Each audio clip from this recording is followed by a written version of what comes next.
waxaa inoo suura gashay in aan waraysi la yeelano diyaashaha xulka kubadda cagta ee qaranka Soomaaliyeed Ismaaciil Maxamed Cumar. waraysigaas oo ka kooban dhinacyo badan ayaan ugu horeyntii waxa aan rabnaa in aan dadweynaha sharafta leh ee dhageysanaya ee aan barno diyaashaha xulka qaranka Soomaaliyeed. Ismaaciil Maxamed Cumar waxa uu ka mid yahay dhalinyarada Soomaaliyeed ee iyagoo da'yar soo galay qaaradda Yurub ee mustaqbalka fiicanna ku leh ciyaaraha kubadda cagta. Ismaaciil waxa uu ku dhashay magaalada Madiino taariikhdu markay ahayd 1980 wuxuu uu ku nool yahay magaalada Milano ee dalka Talyaaniga in ka badan muddo 16 sano.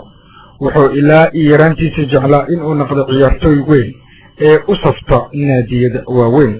riyadiisu waxay ahayd in uu maalin uun ka ciyaaro garoonka naadiyada waaweyn sida Inter Milano ee dalka Talyaaniga. Ismaaciil intii uu ku jiray waxbarashadiisii waxa uu u safan jiray Collegio Opera Don Guanella ee magaalada Como. wuxuu kaloo u saftay dhowr kooxood oo ka dhisan qaaradda Yurub. Ismaaciil oo xirta diyaashaha xulka qaranka Soomaaliya waxa uu ka qayb galay ciyaaraha koobka bariga iyo bartamaha Afrika ee lagu qabtay waddanka Tanzania 2007. Ismaaciil sanadkan kaligiis ayaa ka baxay Yurub waxa uuna rajaynayaa in sanadkanna uu ka baxo qaaradda Yurub isaga oo uu ka qayb gali doono ciyaaraha ka dhici doono bariga iyo bartamaha Afrika ee dalka Uganda. waxa ay noo suura gashay in aan intaas ku soo koobno ciyaartooyga weyn ee diyaashaha xulka qaranka Soomaaliyeed Ismaaciil Maxamed Cumar hadalkiisii iyo taariikh nololeedkiisii. waxa aan markana aan u gudbi doonaa isaga oo ku sii jeeda ciyaaraha bariga iyo bartamaha Afrika bal waxyaabihii aan waraysigii aan ka qaadnay markii uu nagu soo booqday xafiiska Radio Halayaale qaybaha Yurub. waraysigaasoo dhinacyo badan taabanayo ayaa waxa uu ku bilowday sida soo socoto. mudane waxaan ku weydiinaynaa maadaama aad u socotid ciyaaraha bariga iyo bartamaha Afrika bal wax faahfaahina ma naga siin karaysaa waxyaabaha ay ku saabsan yihiin iyo waxyaabaha ay ka kooban yihiin. dadweynahan aadan u salaamayaa asahan xafiiska Halayaale ee magaalada Switzerland ee Berna. runtii aad aan u faraxsanahay qaybkan ciyaarahan qaybgalayo koobka bariga iyo bartamaha Afrika. inkastoo sanadka hore aan jeclaanay inaan guul aan keeno suurtagali weysay laakiin sanadkan waxaan aad u jeclahay inaan guul aan keeno. marka run ahaantii sanadkan Uganda waaye waxaan jeclahay dad badan maaragtay inay kasoo qayb galaan garoonkii wada imaadaan. sanadka hore way suurtagali weysay waayo Tanzania oo kali badan tahay heshiisyada aad ugu adkeysay laga sheegay waa fahamta Soomaa. hadda waxaan rajaynayaa sanadkan hadduu ilaa yiraahdo in dad badan imaadaanna meeshii maaragtay ciyaar wanaag aan ka muujino taasaan jecelnahay. wax ma nooga sheegi kartaa ciyaaraha aad ka qayb galaysaan dadka ka kala imaanaya Soomaaliya ama Yurub wax ma ka ogtahay? wallahi saaxiib run ahaantii horta dhalinyarada badi way wada imaanayaan inkastoo saaxiibkii kabtanka gaduudow oo sanadkan uusan joogin ciyaaraha koobka bariga bartamaha iyo Afrika oo sanadka hore meeshii maaragtay si fiican iiga soo dhaweeyey. marka sanadkan Talyaaniga oo ila joogaa laakiin kastaani asagana weli isma arkin. laakiin sanadkan waxaan rajaynayaa wiilasha ka imaadaan sanadka hore Kanada ka imaadaan iyo wiilal badan ay ka imaadaan Yurub waayo sanadka hore keligii ayaa ka baxay Yurub dhan. marka waxaan jeclahay dad badan maaragtay inay wada imaadaan meeshii gacan la siiyo maaragtay wadankii la caawiyo magaca la muujiyo.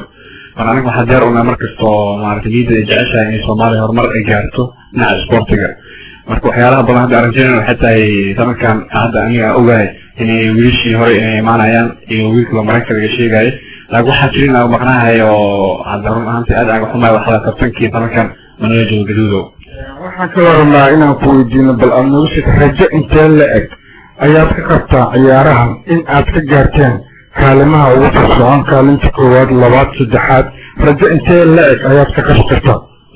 wallahi run ahaantii horta niyadda aad ay horta fiican tahay. sanadka hore maaragtay waa garanaya markay sanadka hore waa markii ugu horreysay Afrika aaday 16 sano kadib waxyaalo badan ayaa meesha horta kala kulmay kulaalkii iyo dib badan maaragtay مثلا كان جاء مثلا عند ولاية هذا سنيد الجعشة أميرة الدنيا الجعشة الصومالي إن الصين كنا نجارنا هذه سوتجريسو إن كنت الصومالي طبعا سديدا سنة أو سوق من خط الوقت لكن حنجعلنا مكان نسوق قدرنا لكن أد يوركته لكن حوجة إنسانية إن كنت الصين كان معين كليشة معين جيل أصلا هم معنا عالي هن مرات بدنا أيام مرات وريسي استعمل كل ما يوربح فعلا إجابتيان إذا معين كسر معنا اللي جاي مستقبل في الصومالي يقول بدنا نسويه marka aniga hadda madama ciyaari aan u socdo waqtiga maarta maanta aan kulmay wallahi waxyar fadhiyo runtii waayahay marka waxaan kugu wareejinaa bal kelmadii ugu dambeysay wixii oo tala iyo wixii mahadcelina aad sheegi lahayd bal inaad noo sheegtid wala runtii waqti waxaan rabaa inaan mahad celiyo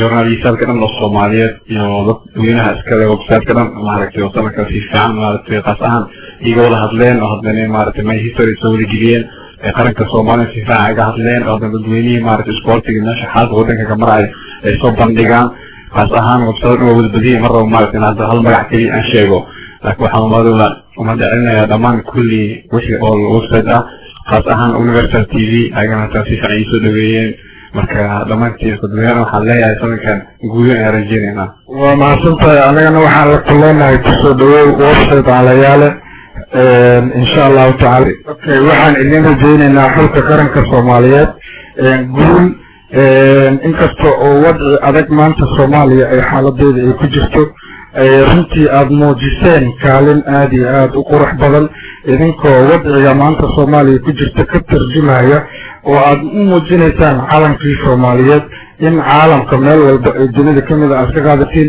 وحن إذن لنا يقولوا وعن waxaan idin kale idinku gacan siinaynaa waxa la wixii aan awoodoodanada ah dhinaca warbaahinada ahaato dhinaca waxqabadaha ahaato marka kolley waxaan idin leenahay guuleysta guusha insha allahu tacaala gacantiinay ku jirtaa